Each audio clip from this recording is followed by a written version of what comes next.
Hey, my friends, it's your girl Tisha, your midlife makeover maven, popping by for a midlife moment. Do you know that I was this many years old before I realized what go work on yourself means? Go figure, right? There's a lot to unpack here, so I want to give us a moment. So I've been following Dr. Shante Holly on Instagram, and she's at Dr. Shante Says, and she's got some great information over there.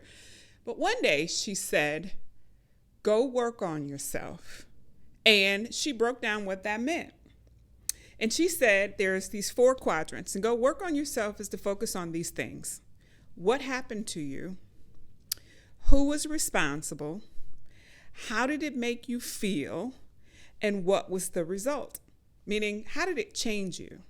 See, something about that explanation, like the light bulb clicked for me, right? Because up till now, I thought go work on yourself meant to go work on some fundamental flaw in your being that another human being didn't like about you. So, why did I feel that way? I'm going to tell you why. Growing up, shame, blame, and guilt were the behavior modification tools of choice. Now, let's talk through it, okay? Blaming, that is to find fault, right? To say or think that someone or something did something wrong or is responsible for something bad that happened. Blaming. Always, there was somebody to blame for whatever happened. There was a finger pointing. There was a, you did this and I did that. And because of you, that was in my being. So there was always somebody to blame, right? Then there was shame. And I think this was the one that I have struggled with the most is shame. And I have a definition here, and it is the intensively painful feeling or experience of believing that we are somehow flawed and therefore unworthy of love and belonging. I tell you, if I had $1 for every time I heard in my upbringing, you ought to be ashamed of yourself.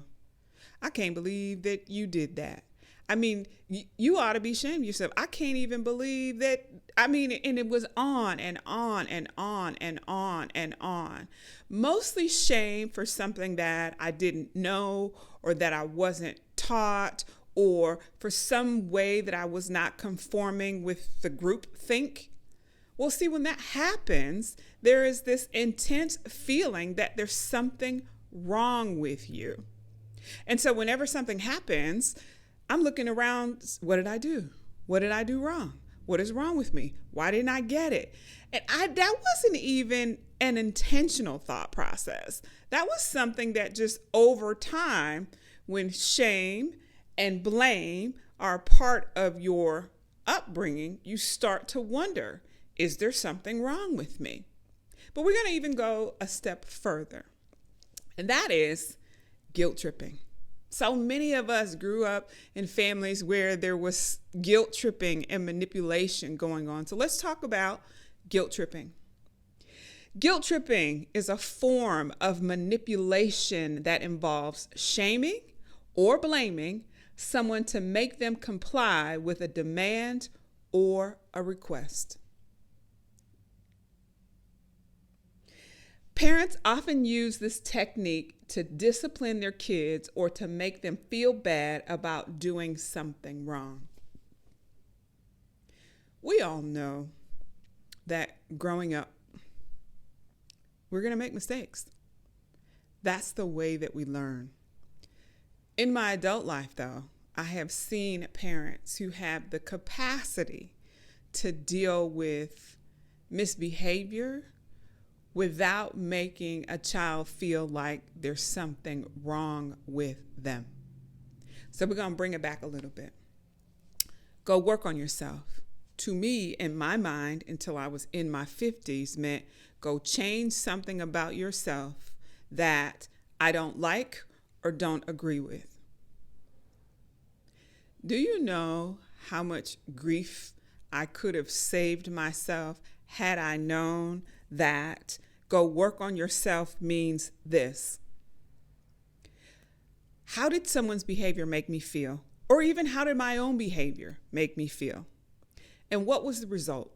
What was it about me? What was going on with me that changed? What changed in me as a result of that incident? And really, like, once I figured out, go work on how you feel, go work on how you feel about this interaction with this person, or go work on how that betrayal made you feel, or go work on what that trigger is. Like, everybody's going to deal with this on their own. I couldn't even get to the behavior because I was so busy self-shaming myself for not knowing any better, for not having a better skill set, for not behaving in a way that was more in line with what other people thought. And it changed in me. It's where you get into those relationships and you feel like you've lost yourself, because I knew so many interactions. I knew that what was happening was out of alignment with my values, but I felt like there was something wrong with my values because, remember, I was operating out of shame, blame, and guilt. But here's what I learned later on. Working on yourself means processing through that emotion. And I'm so thankful for a book that I read recently called The Garden Within by Dr. Anita Phillips, because it focuses on your feelings and your emotions and how it's okay to have a broken heart, right? And then you focus on those feelings that come from that broken heart or that misunderstanding. So then here's what I realized when I really understood what working on yourself means is, what do I got to do to get back right? What do I have to do to get back right with myself? What do I have to do to bring myself back into alignment? What do I have to do to make myself congruent? And then, now let's focus on the people who get me, the people who have my back, right? And lean into more of that. Because for a very long time, I was made to feel guilty for, one, having a need, and for two, getting it outside of the capacity of my loved ones. So what I would do instead, deny that I had the need, because certain adults in my upbringing didn't have the capacity really to be parenting. Like, they couldn't even handle their own emotional needs, let alone take care of mine. So what I would do is I would pretend I didn't have a need. I would pretend that I didn't have a desire. I would pretend that my feelings weren't hurt. So all of those years of stuffing, and most of the time I did it with food. Whew. So I remember being in therapy. It was just something that I realized. Every time I got into a serious relationship, I gained 50 pounds. And I remember saying that to my therapist, saying, what is that about? What is that about? And here's what I realized. I was getting involved with emotionally unavailable people. And I would be in the relationship where I wasn't getting my own needs met. I would be giving and giving and giving outside of myself, lack of boundaries, right? Because remember, I felt that there was fundamentally something wrong with me, right? And so going into these relationships where I felt valuable when I was fixing and helping, what I wasn't going into the relationship with was an expectation that I could also get my own needs met. So I would find it in counterfeit comforts, achievement, shopping, food, titles, anything that would soothe me on the outside, but there still was this ache on the inside, and I couldn't really get to it until just recently when I heard about caring for yourself and going to work on yourself in a healthy way. So when something happens now, that I have a few more skill sets, right? I ask myself, what do I need in this moment? First of all, how do I feel? And regardless of what that feeling is, it's okay. And once I've identified that feeling, asking myself, now what do you need? Is it empathy? Is it compassion? Is it company? Is it community? Is it a sense of belonging? It took me a long time to be able to recognize what it is that I needed, because for so long I denied that I had a need because my environment did not provide it. Now, I was serving everybody, taking care of everybody, being dutiful, making sure that I didn't cause any problems, making sure that I didn't cause any rifts. What came from that, though, is anger. Anger from giving, and not getting any emotional nourishment.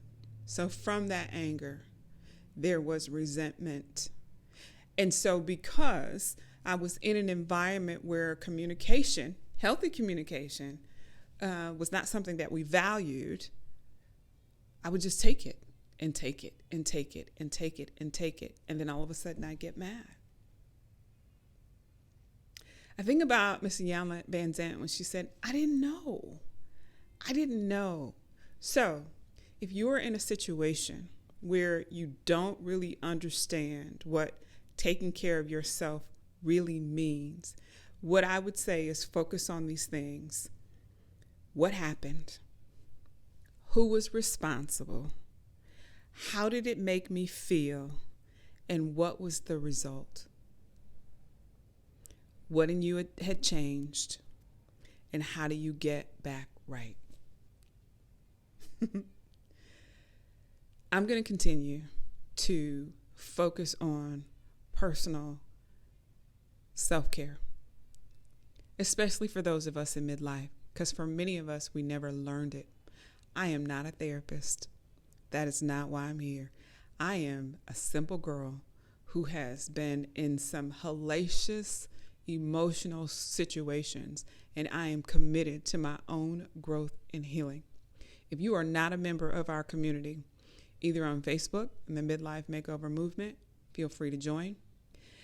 And feel free to subscribe and hit the notification button in this space, because this is where we focus on healing, transforming, and creating our midlife dreams.